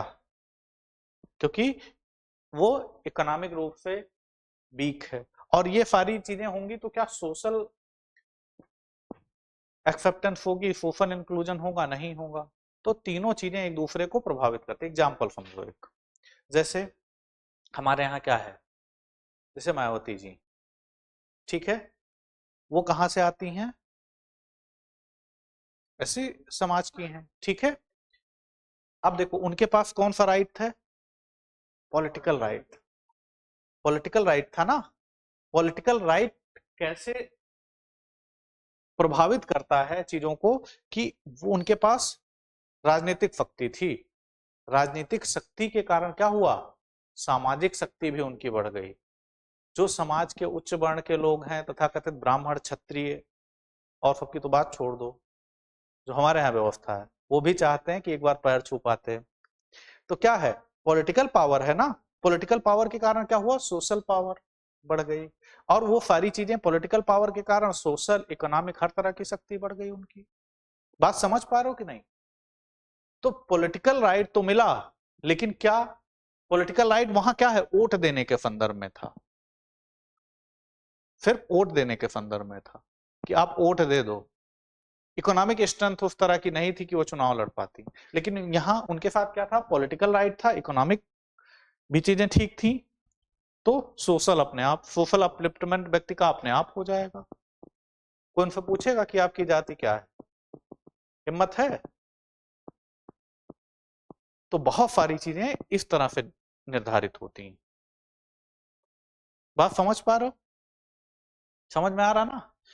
तो वहां क्या था, वहां जो राइट मिले हुए थे, पॉलिटिकल राइट था, वोट देने का अधिकार था। सिर्फ चुनाव लड़ने के लिए हो सकता है पैसे की जरूरत पड़ती है, और दिन भर काम करोगे कि चुनाव लड़ोगे? तो वो विचार क्या कर रहा था, असमानता को बढ़ा रहा था। यहाँ उच्च वर्ण के लोग थे, यहाँ क्या है, निम्न वर्ग के लोग थे। ये कौन है, कैपिटलिस्ट हैं। ये कौन है, लेबर क्लास है, लेबर क्लास है। यहाँ लेबर क्लास है, और यहाँ कौन है, कैपिटलिस्ट। यहाँ कौन है, कैपिटलिस्ट है। तो इनका एक्सप्लॉयटेशन क्या होगा, यहाँ बढ़ जाएगा। और एक्सप्लॉइट कौन कर रहा है, शोषण।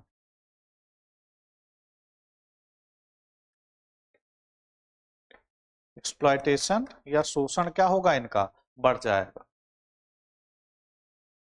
राइट।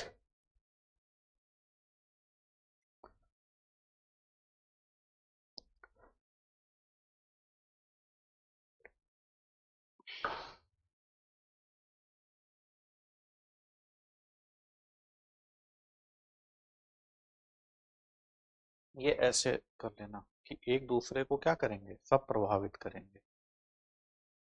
या तुम्हें लिखना हो तो इसमें लिख लो इम्पावरमेंट, जैसे पॉलिटिकल राइट या political empowerment, economic empowerment, social empowerment, ठीक है। या यहाँ राइट ही लिख लो, क्या दिक्कत है। ये तीनों राइट क्या कर रहे हैं, एक दूसरे को, तीनों अधिकार एक दूसरे को बढ़ा रहे हैं।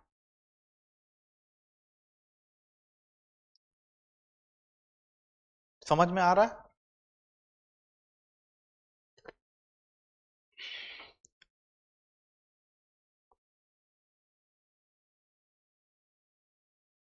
आगे चलो देखो, contribution of intellectuals and thinkers, बुद्धिजीवियों एवं विचारकों का योगदान।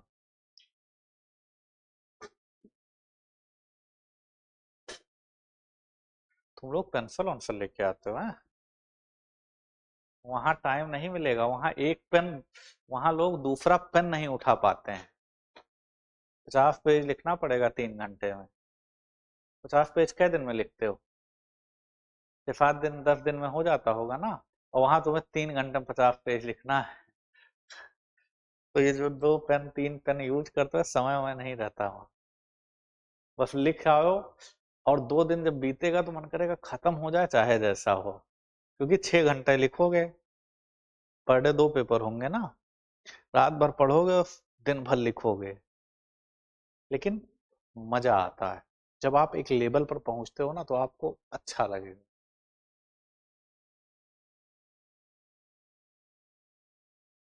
ये इस यात्रा को बर्डन मत बनाना, बोझ के रूप में मत लेना, इसको एंजॉय करना, इसको पढ़ना, मेहनत करना, तुम सीखोगे तो तुम्हें खुद अच्छा लगेगा।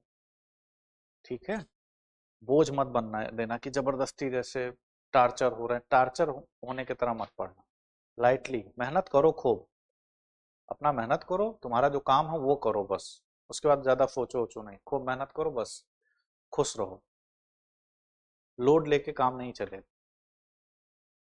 पता लगा पेपर देने गए, स्ट्रेस में आ गए, बेहोश हो गए वहीं। अरे होता है, समझ रहे हो।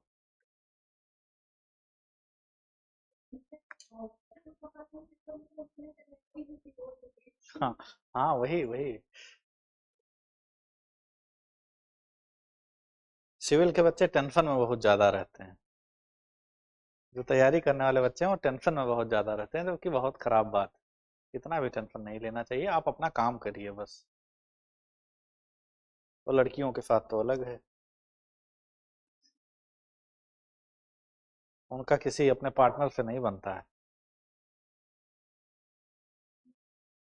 बनता है तो बहुत अच्छी बात है। तो कहाँ एक्सप्लॉयटेशन, कैपिटलिस्ट जो है लेबर क्लास का क्या करता है, एक्सप्लॉयटेशन करता है, मतलब शोषण करता है।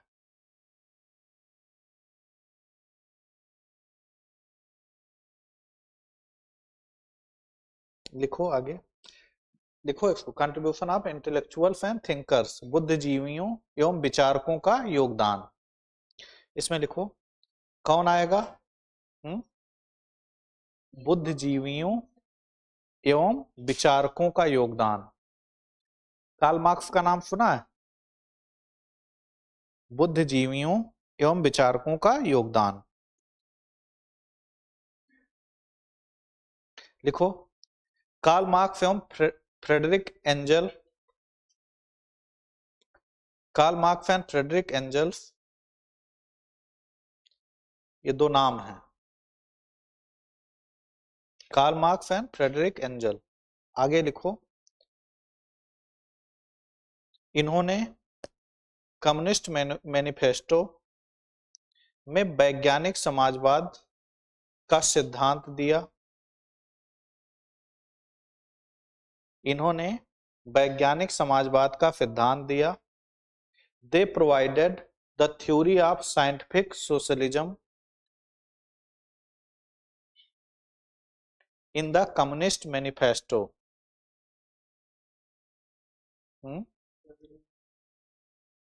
Theory of scientific socialism, in the communist manifesto. इन्होंने कम्युनिस्ट मैनिफेस्टो में वैज्ञानिक समाजवाद का सिद्धांत दिया तथा पूंजीवाद के पतन और सर्वहारा की विजय की भविष्यवाणी की।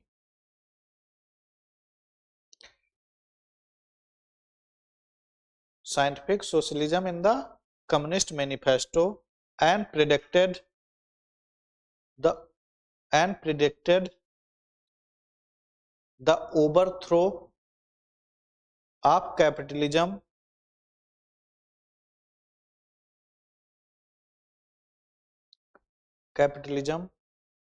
and victory of the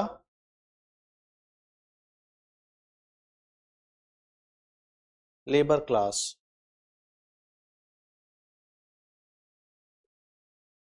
लिख लिया। सर्वहारा की विजय की भविष्यवाणी की।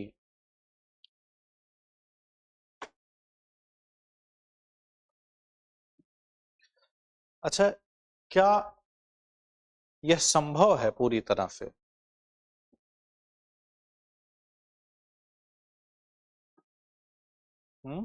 क्या यह पूरी तरह से संभव है कि समाजवाद आ जाए? क्या इस तरह की व्यवस्था बनाई जा सकती है? जैसे इसमें एक टर्म आप लोग सुनोगे, उसको कहते हैं हम लोग सामुदायिक, जैसे सामुदायिक कृषि कहते हैं हम लोग। जैसे कम्युनिटी कम्युनिटी फार्मिंग सुना है कि जैसे चार लोग हो, चार लोग अलग अलग खेती करते हो, ऐसी व्यवस्था हो कि चार लोग एक साथ खेती करो। ठीक है, तो जो लैंड का साइज होगा वो क्या होगा, बड़ा हो जाएगा। जो लागत है, इनपुट कास्ट होगी, वो क्या होगी, कम हो जाएगी। जो प्रोडक्शन होगा वो क्या होगा, बढ़ जाएगा। तो इनकम क्या होगी, बढ़ जाएगी। तो ये कुछ इसी से मिलता जुलता मॉडल प्रस्तुत करता है। क्या यह हर जगह पर संभव है? तो कहा जाता है कि नहीं संभव है। कार्ल मार्क्स कहता है कि आदिम समाज जब था, जब लोग शिकार करते थे, संग्रह करते थे, वहां वास्तव में समाजवाद था। वहां वास्तव में समाजवाद था। लोग शिकार करते थे, साथ मिलकर करते थे। उसके बाद साथ मिलकर ही जितनी जरूरत होती थी उस अनुसार खाते थे, जो बचता था उसको स्टोर करते थे। शिकार करते थे। तो यहाँ क्या है, यहाँ सब लोग साथ मिलकर काम कर रहे हैं। जैसे जैसे व्यक्ति का विकास हुआ, उसने कृषि करना शुरू कर दिया। कृषि करना अगर व्यक्ति शुरू कर देगा तो क्या वहां हर व्यक्ति को समान वितरण मिलेगा? क्योंकि हो सकता है कि मैं लैंड ज्यादा होल्ड करता हूं, मेरे पास जमीन का अधिकार ज्यादा है, मेरे पास पावर है, मैंने जमीन को कि ये इतनी हमारी जमीन है, तो मेरे पास अगर सरप्लस जमीनें ज्यादा होंगी तो उत्पादन के साधन मतलब मेरे पास हैं, उस पर नियंत्रण मेरा है। तो इनकम किसकी बढ़ेगी, मेरी बढ़ेगी ना। अगर मेरी इनकम बढ़ेगी तो उससे एक समाज जो अलग है उसको तो ज्यादा लाभ नहीं होगा। हो सकता है मैं उसको लेबर के रूप में अपने। तो वो कहता है कि एक्सप्लॉयटेशन यहां से शुरू हो गया जब एग्रीकल्चर व्यक्ति करना शुरू करता है और संसाधनों का संकेंद्रण होता है। जो उत्पादन के साधन है उस पर व्यक्तिगत अधिकार होने लगेंगे, तो एक्सप्लॉयटेशन क्या होगा, बढ़ने लगेगा। वहां से समाजवादी व्यवस्था क्या होगी, टूटना शुरू हो जाएगी। और जैसे जैसे डाइवर्सिटी बढ़ती गई, विकास बढ़ता गया, शहरीकरण बढ़ता गया, वैसे वैसे क्या हुआ, शोषण के और भी साधन विकसित होने लगे। अभी कृषि समाज में असमानता थी, अब औद्योगिक समाज में असमानता है, अब शहरी समाज में असमानता है, अब वर्गीय असमानता देखने को मिलेगी आपको। समझ पा रहे हो? कृषि तो एक पेशा था ना, बात समझ पा रहे हो? प्राइमरी सेक्टर की एक्टिविटी थी, उसी पर आधारित सेकेंडरी सेक्टर विकसित हुए, टर्सरी सेक्टर विकसित हुए। सेक्टर समझते हो? पहले सेक्टर में कृषि, संबंधित क्षेत्र हैं, दूसरे में उद्योग, तीसरे में सेवा। तो सेवाओं में डाइवर्सिटी बढ़ने लगी। कोई हो सकता है प्यून हो, वो भी तो सर्विस प्रोवाइड कर रहा है, और कोई उस कंपनी का सीईओ हो जहां, तो क्या हुआ, यहां सर्विस में क्या है, डिफरेंस है। ये भी असमानता हो गई ना। और समाजवाद क्या कहता है कि काम क्षमता के अनुरूप होना चाहिए। काम कैसा, क्षमता के अनुरूप। मतलब मेरे पास बुद्धि है तो मैं सीईओ बन जाऊं, किसी के पास अगर कौशल नहीं है तो वो बेसिक काम करे, वो प्यून हो सकता है, वो क्लर्क हो सकता है। तो काम तो क्षमता के अनुसार हो गया। उसके बाद क्या कहा जाएगा कि अब जो आपकी जरूरत के अनुसार आपको संसाधन दिए जाएंगे। और जरूरत क्या, लग्जरी नहीं कि मुझे बड़ी गाड़ी चाहिए, मैं सीईओ हूं, ऐसा नहीं हो। ठीक है। तो क्या इस तरह का समाज निर्मित किया जा सकता है? तो कहा जाता है ये यूटोपिया है, मतलब एक आदर्श राज्य है जो संभव नहीं है, जो पूर्णतः निर्मित नहीं किया जा सकता है। राइट? क्लियर हो रहा है कि नहीं कुछ? तो क्या समाजवाद पूर्णतः निर्मित हो पाएगा? नहीं हो पाएगा। तो ये सब डिबेट जो है चलता रहेगा इसमें। अगला लिखो इसी में, श्रमिक आंदोलनों का उदय, rise of labour movement.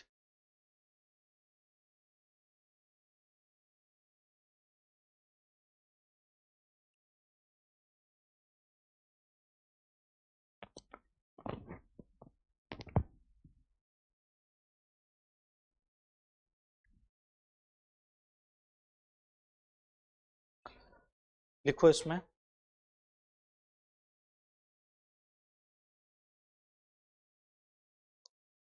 Formation of trade unions and political parties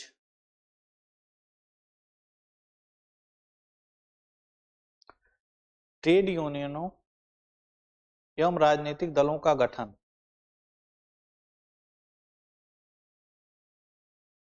trade यूनियनों एवं राजनीतिक दलों का गठन, इसी के अंदर है ये, ट्रेड यूनियनों एवं राजनीतिक दलों का गठन। लिखो, workers began organising to protect, श्रमिकों ने अपने हितों की रक्षा के लिए, श्रमिकों ने अपने हितों की रक्षा के लिए संगठन बनाना शुरू किया।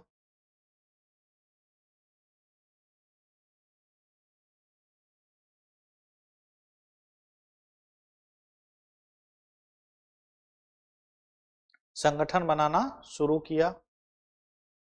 Workers began organising to protect their interest, श्रमिकों ने अपने हितों की रक्षा के लिए संगठन बनाना शुरू किया। यूरोप में समाजवादी दल,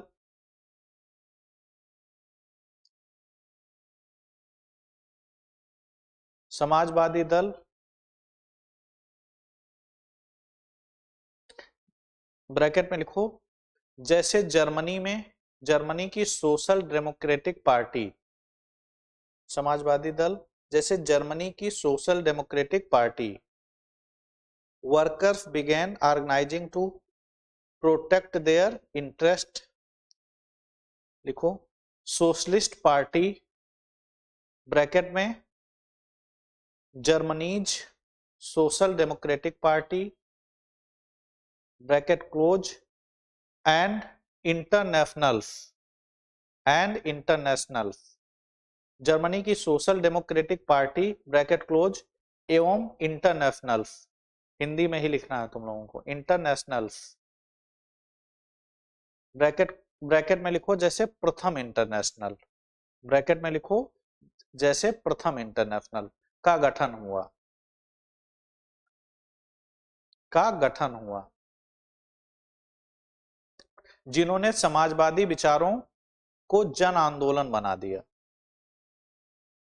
एंड इंटरनेशनल, ब्रैकेट में first international, were formed in Europe. First international were formed in Europe. लिखो, transforming socialist ideas into a mass movement. Transforming socialist ideas into a mass movement. लिख लिया। एवं इंटरनेशनल, जैसे प्रथम international bracket close का गठन हुआ, जिन्होंने समाजवादी विचारों को जन आंदोलन बना दिया। ट्रांसफॉर्मिंग सोशलिस्ट आइडियाज इनटू ए मास मूवमेंट। ठीक है,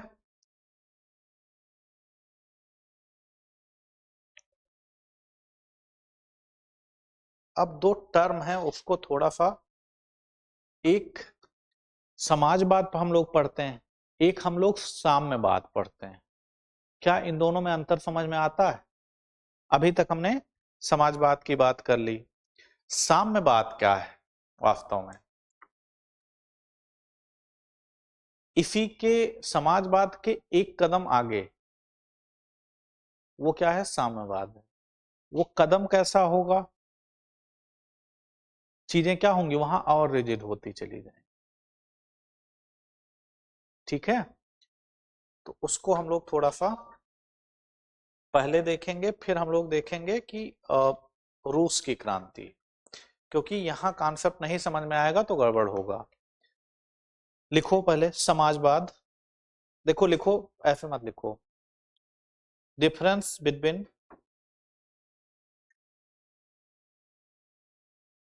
सोशलिज्म एंड कम्युनिज्म। समाजवाद एवं साम्यवाद में अंतर।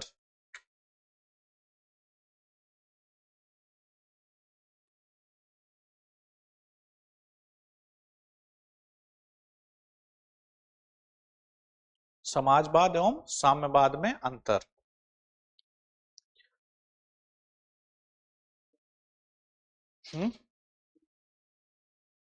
अच्छा, इंग्लिश में लिखो, socialism, difference between socialism and communism.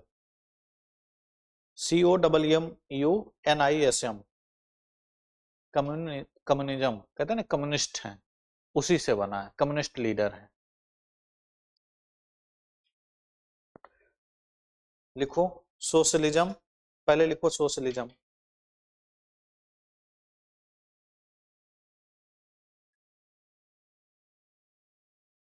इसमें सोशलिज्म लिखा, लिखो, it is a transitional system where the means of production are controlled by state or society.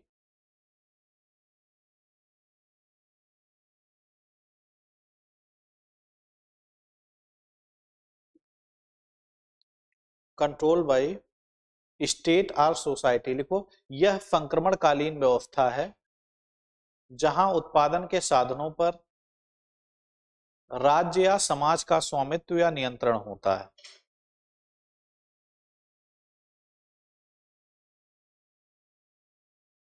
साधनों पर राज्य या समाज का स्वामित्व या नियंत्रण होता है।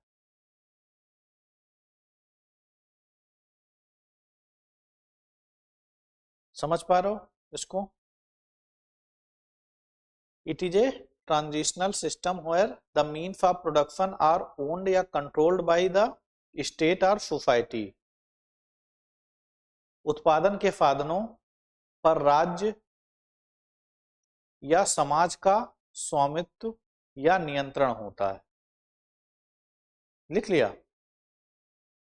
क्यों छूट गया? लिखो फिर से, यह एक संक्रमणकालीन व्यवस्था है जहां उत्पादन के साधनों पर राज्य या समाज का स्वामित्व या नियंत्रण होता है।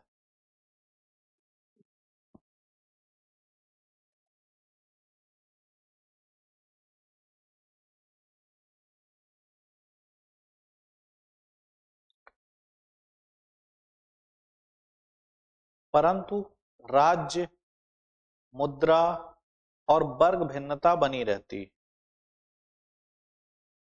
But the state, money and class distinction persist.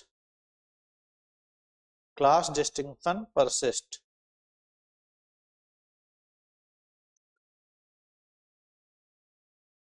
परंतु राज्य, मुद्रा और वर्ग भिन्नता बनी रहती है। इसका लक्ष्य समानता और सामाजिक कल्याण है। It's goal is equality and social welfare. It's goal is equality and social welfare. ठीक है,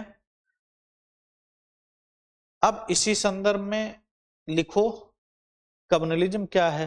यहां क्या है, यहां समझ में आया ना, संक्रमणकालीन व्यवस्था। मतलब क्या हो रहा है कि पूंजीवाद अब किसमें कन्वर्ट हो रहा है, सोशलिज्म में।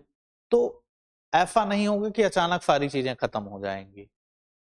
स्टेट अब बना रहेगा, स्टेट का रोल वहां होगा, वहां जो मुद्रा स्टेट चलाती है वो काम करेगा। ये सारी चीजें, व्यवस्थाएं जो होंगी वो बनी रहेंगी।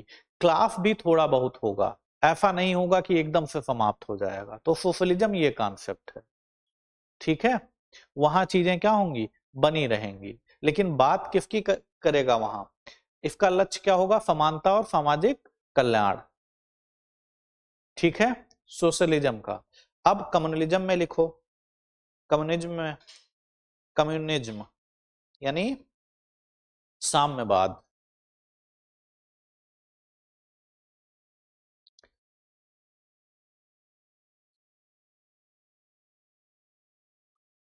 देखो, it is the ultimate goal where a classless, stateless and moneyless society is established। यह अंतिम लक्ष्य है जहां वर्ग विहीन, राज्य विहीन, मुद्रा विहीन समाज की स्थापना होती है।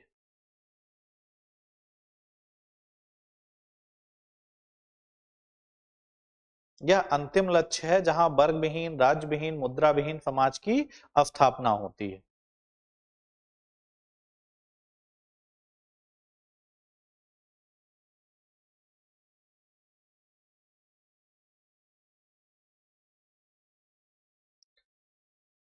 मतलब सोसाइटी क्या हो, क्लासलेस हो जाए, मतलब कोई क्लास ना बचे। जैसे हमने क्या बताया कि low income group, high income group, middle income group, जब जो सोसाइटी वो क्या करे, नहीं सब समान हो।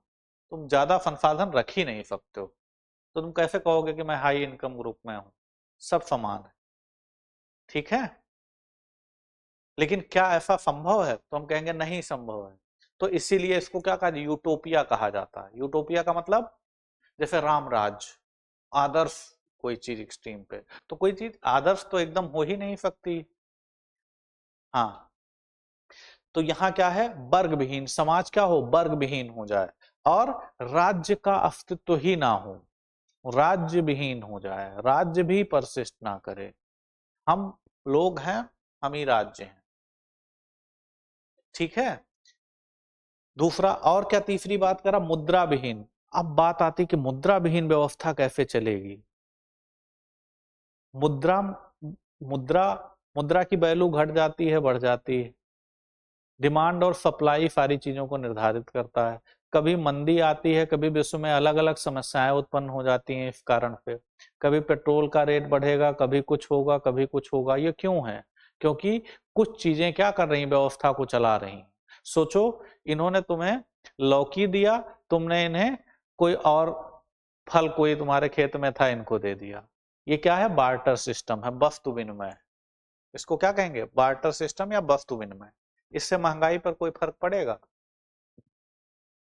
इससे महंगाई डॉलर घट जाए बढ़ जाए क्या मतलब है, हमें करने नहीं डॉलर में व्यापार कोई, हम अपने ऊपर निर्भर हैं। हमारे यहाँ की व्यवस्थाएं क्या हैं, अलग तरह से चल रही हैं। तो क्या महंगाई का प्रभाव होगा, क्या वैश्विक प्रभाव उस देश पर पड़ेगा, नहीं पड़ेगा। तो यहाँ इसकी भी बात की जाती कि क्लासलेस मनी कोई मतलब ही नहीं है, क्या करेंगे? जो उत्पादन हो रहा है, हमने क्या बताया, दो शब्द यूज किए थे कि आवश्यकता जितनी हो और जितना जिस तरह का श्रम कर सकते हो वही आपको करना है बस। तो मनी की क्या जरूरत है, मुद्रा की क्या जरूरत है? मैं डॉक्टर हूं, मैं 10 पेशेंट देख सकता हूं एक दिन में, 10 पेशेंट मैं देखूंगा, मुझे पैसे का क्या काम है जब मेरी मेरी जरूरत की सारी चीजें मिल जाएंगी। लेकिन मानव आकांक्षाओं को ये रोक नहीं सकता है, मानव की आकांक्षाओं को ये रोक नहीं सकता है। तो क्या होगा, कहीं ना कहीं विचार बदलेंगे व्यक्ति के, तो वो क्या होगा, पूंजीवाद की तरफ शिफ्ट होने लगेगा। चाइना में देखो, पहले क्या था, अब धीरे धीरे चीजें वो भी अपने वहां बदल रहे हैं व्यवस्था, क्योंकि जिस ट्रेंड में दुनिया चल रही है उसी ट्रेंड में उन्हें भी चलना है, उसकी भी अपनी कमियां हैं। भाई मेरे अंदर क्षमता है, मैं ज्यादा संसाधन एकत्र कर सकता हूं, तो कहीं ना कहीं वो मुझे प्रोत्साहित नहीं करेगा ना। मेरे अंदर है कि मैं 10 घर बना लूं लखनऊ में, लेकिन राज्य कहे बनाओगे तो दूसरे को दे दिया जाएगा, तो मैं क्यों बनाऊं? तो मेरी क्षमता क्या हो गई, कंप्रोमाइज हो गई ना।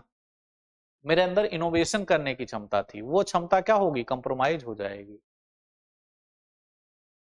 तो इससे लाभ कहीं ना कहीं नहीं होगा। बात समझ पा रहे हो कि नहीं? तो इसमें कहां तक लिखा,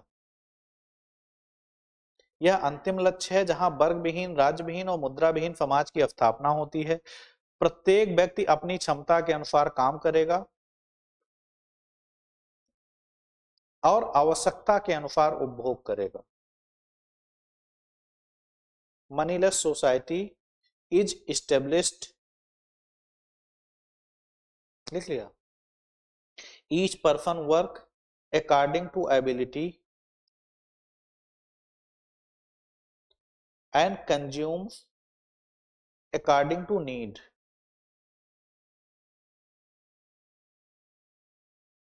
and consumes according to needs.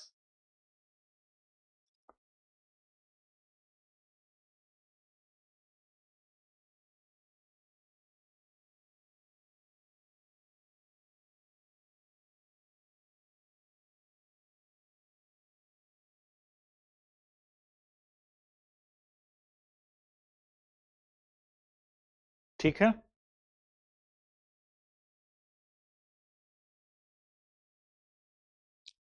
प्रत्येक व्यक्ति अपनी क्षमता के अनुसार काम करेगा और आवश्यकता के अनुसार उपभोग करेगा।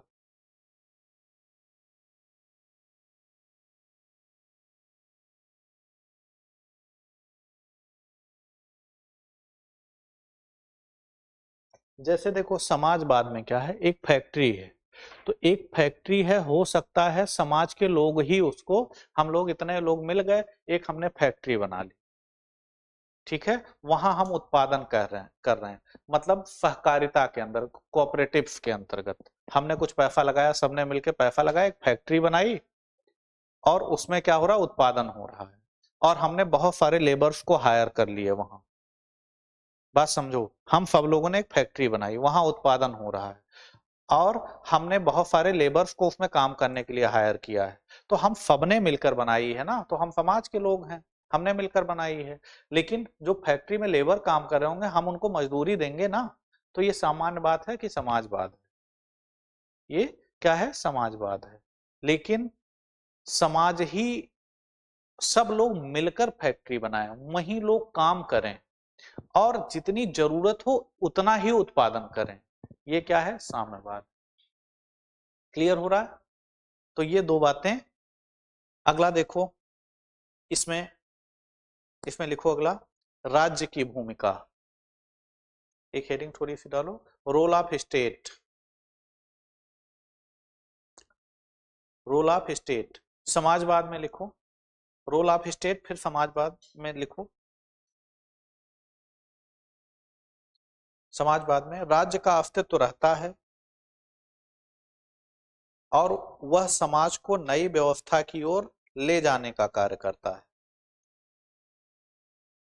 राज्य का अस्तित्व रहता है वह समाज को नई व्यवस्था की ओर ले जाने का कार्य करता है। देखो, the state continues to exist and works to guide society towards the new system.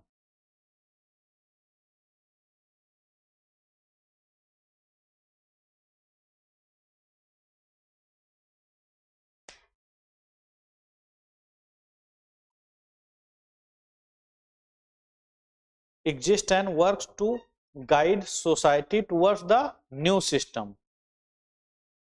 It is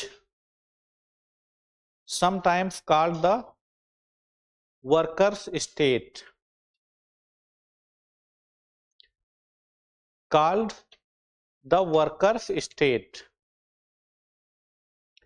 राज्य का अस्तित्व रहता है और वह समाज को नई व्यवस्था की ओर ले जाने का कार्य करता है। इसे कभी कभी श्रमिकों का राज्य कहा जाता है। लिख लिया? क्यों? लिख लिया ना? लिखो अगला, कम्युनिज्म।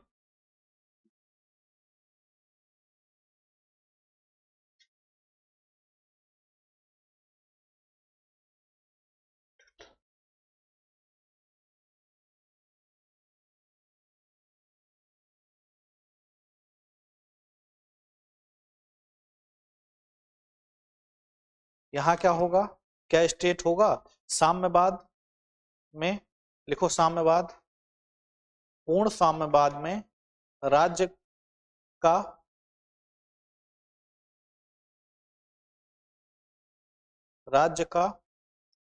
पूर्णतः विलुप्त होना अपेक्षित है। समाज स्वप्रबंधन से के द्वारा चलेगा। राज्य का पूर्णतः विलुप्त होना अपेक्षित है, समाज स्वप्रबंधन से द्वारा चलेगा। कम्युनिज्म में लिखो, state is completely absent, society governed by self management. Society governed by self management. समाज कैसे चलेगा? स्व प्रबंधन से चलेगा, लोग ही प्रबंधन करेंगे, राज्य का कोई रोल इसमें नहीं होगा। और अगला लिखो, इसमें इकोनॉमिक स्ट्रक्चर कैसा होगा? एक हेडिंग और डालो, इकोनॉमिक स्ट्रक्चर। आर्थिक संरचना। सोशलिज्म में लिखो,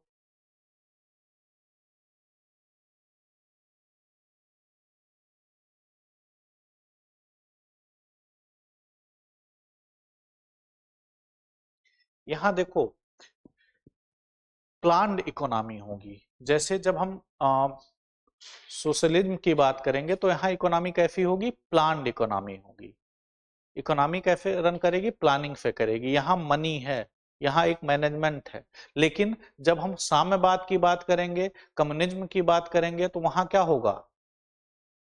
वहां व्यवस्था प्लान नहीं होगी, डिसेंट्रलाइज्ड होगी।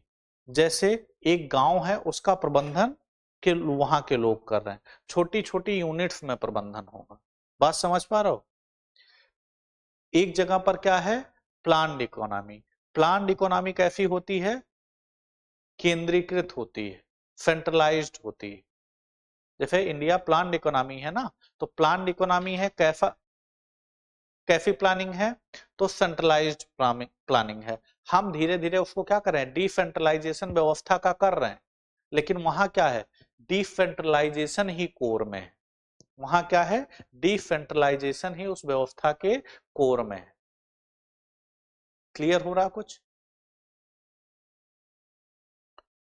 तो आज जाओ तुम लोग, कल हम लोग इस पे और थोड़ा सा बात करेंगे। फिर हम लोग रशियन रिवॉल्यूशन पे बात करें, रूस की क्रांति। ठीक है?